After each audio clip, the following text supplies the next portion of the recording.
my wife said. I had a one-night thing, but it meant nothing. Can we just move past this? I replied, sure, let's move past it. Then I called a divorce attorney and had papers drawn up that week. When she thought moving past it meant staying together and the process server showed up at her office. Original post. I, 36 male, was pouring coffee when my wife, 34, hit me with it. Tuesday morning, 6:45 a.m., kitchen still dark outside. I need to tell you something. Her voice was shaking. I slept with someone. The coffee mug stopped halfway to my mouth. 3 weeks ago, that conference downtown, I got drunk and it just happened. One time, it meant nothing. I'm so sorry. I set the mug down. Who? A vendor. I don't even know his last name.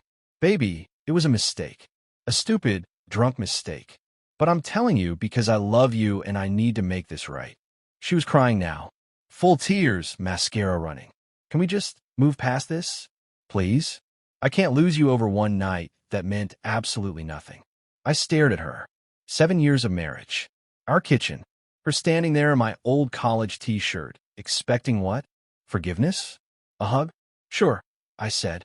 Let's move past it. Her face flooded with relief. Thank you. God, thank you. I promise I'll make this up to you. We'll be stronger after this. I know it. She tried to hug me. I stepped back. I need to get ready for work. Drove to the office in silence. Sat at my desk. Pulled up Google. Divorce attorney. Called 3 during my lunch break. Had a consultation at 4 p.m. The attorney was mid-50s, sharp suit, sharper eyes. I told her everything. You want to file immediately? Today, if possible. I can have papers drawn up by tomorrow. But are you sure? Some couples work through. I'm sure. Papers were ready Wednesday afternoon. Filed Thursday morning at 9 a.m. Thursday at 2:30 p.m., my phone lit up with a call from my wife. Didn't answer. She called again. 5 more times. Then text started. Why is there a man in my office? He just handed me divorce papers. Call me right now. How could you do this to me?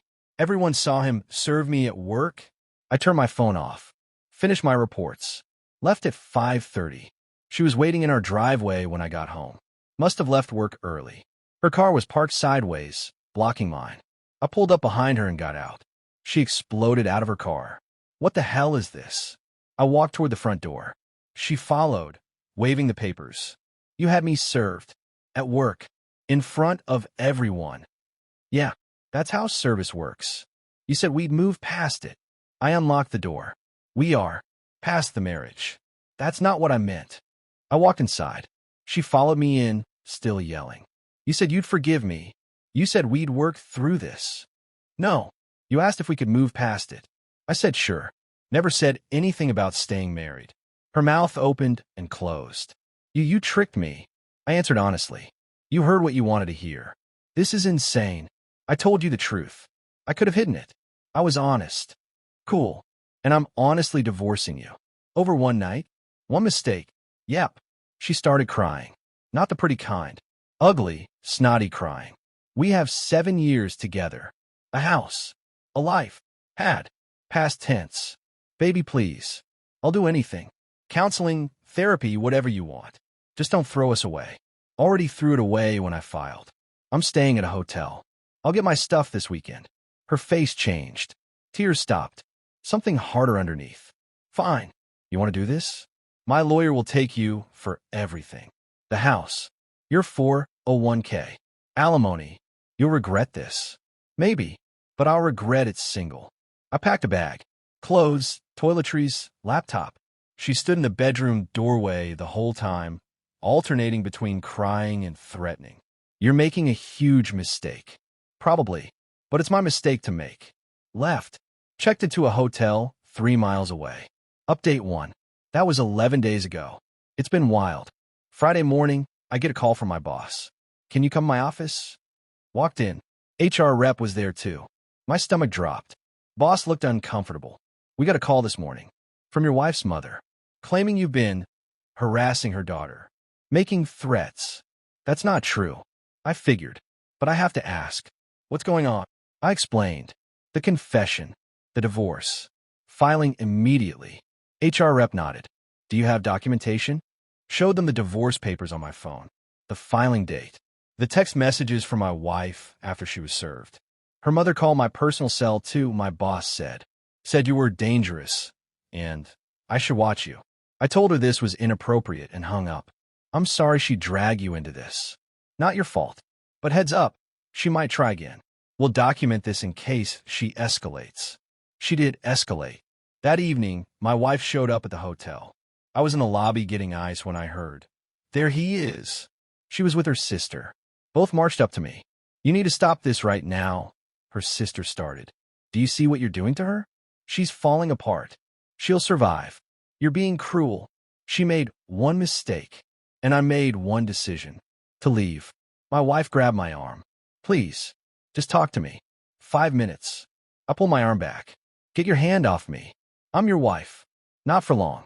Don't touch me again." Security was watching now. One guard started walking over. "Ma'am, you need to keep your voice down. He's my husband. I have a right to talk to him." "Not on private property, you don't," the guard said. "Sir, do you want them removed?"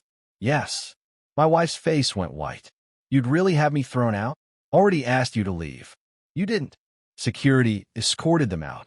Her sister was yelling the whole way about what a heartless bastard I was. Saturday morning, her mother called. I don't know how she got my number.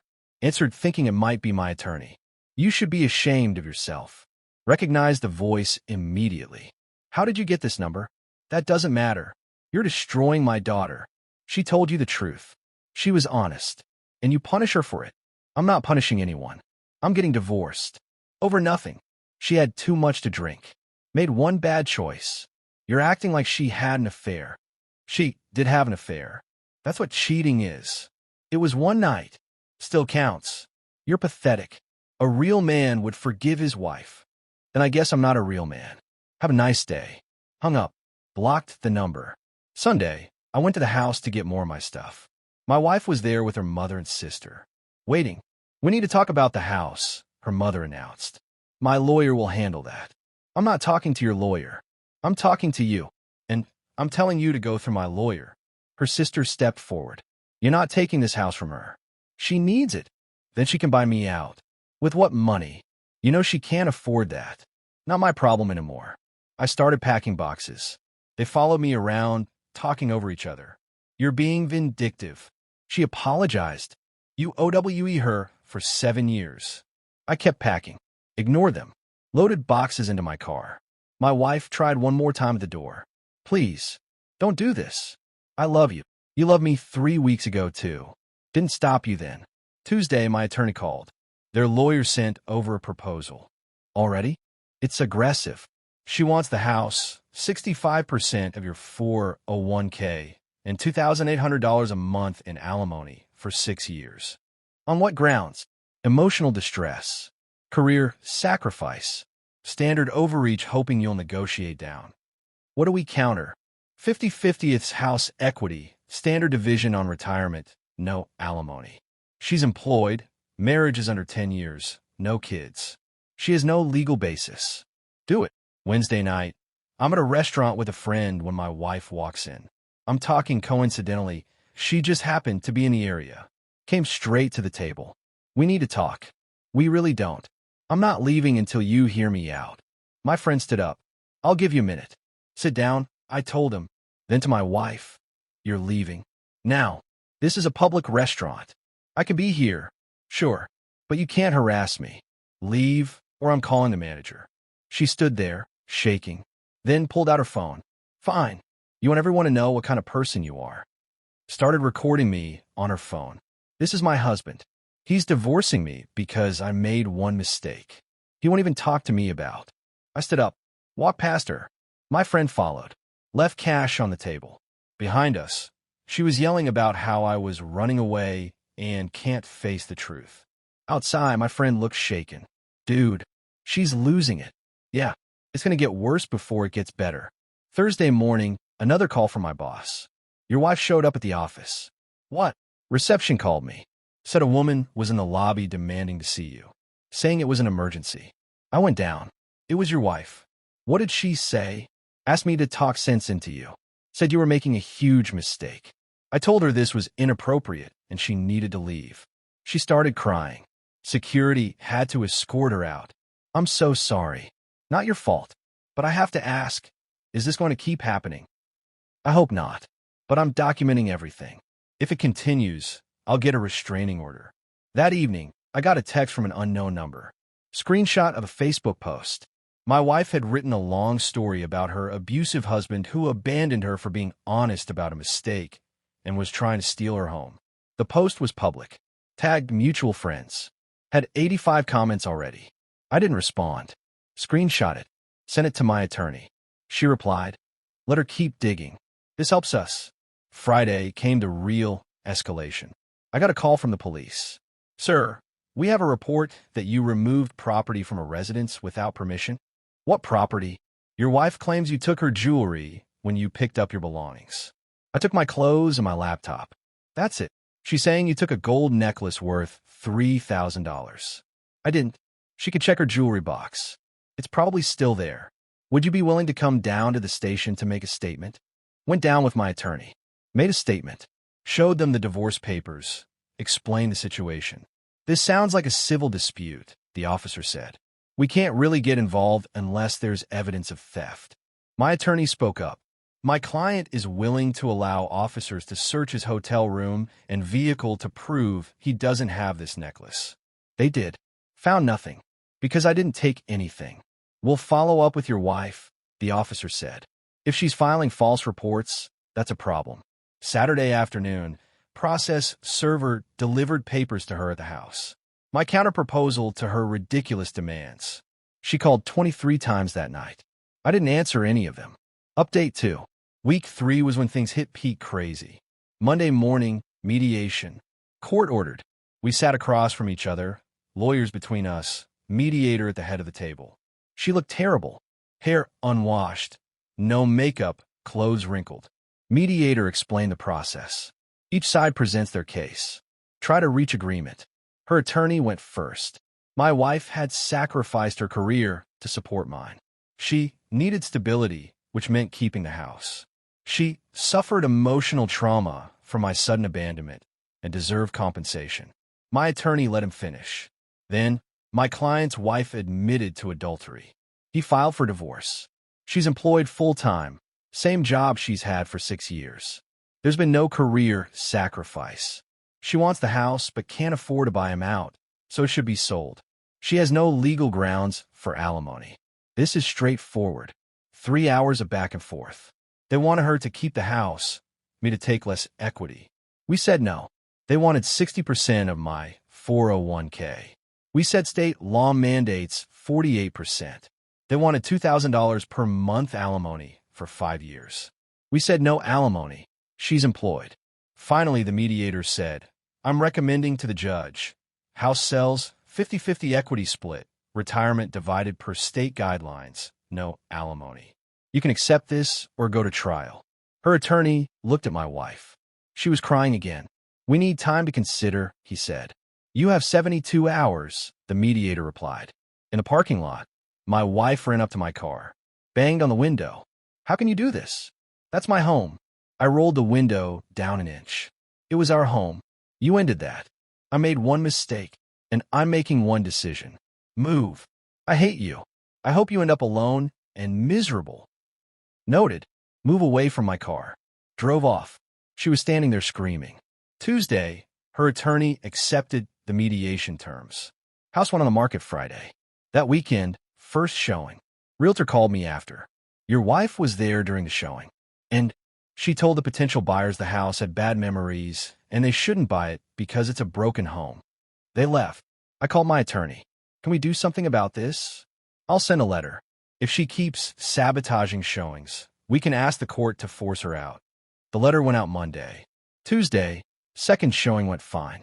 Wednesday, I get a call from my car insurance company. "Mr. Last name, we have a claim filed against your policy. I haven't been in an accident.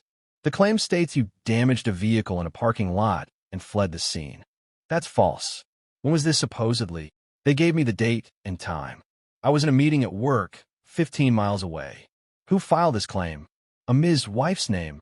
That's my soon-to-be ex-wife. This is a false claim.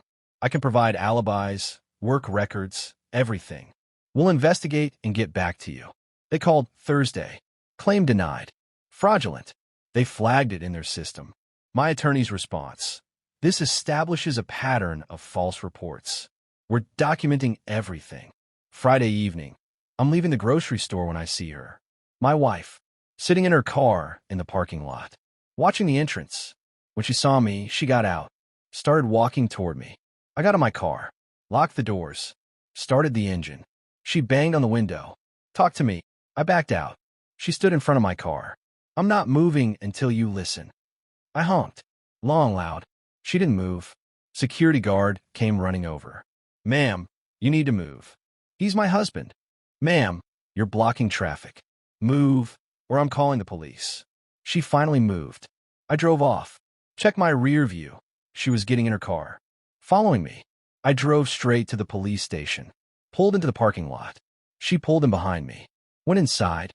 My ex-wife is following me. She's outside right now. Officer came out with me. Her car was still there. Ma'am, are you following this man? He's my husband. I just want to talk. He doesn't want to talk to you. If you keep following him, that's stalking. Do you understand? She glared at me. You're really calling the cops on me? I really am.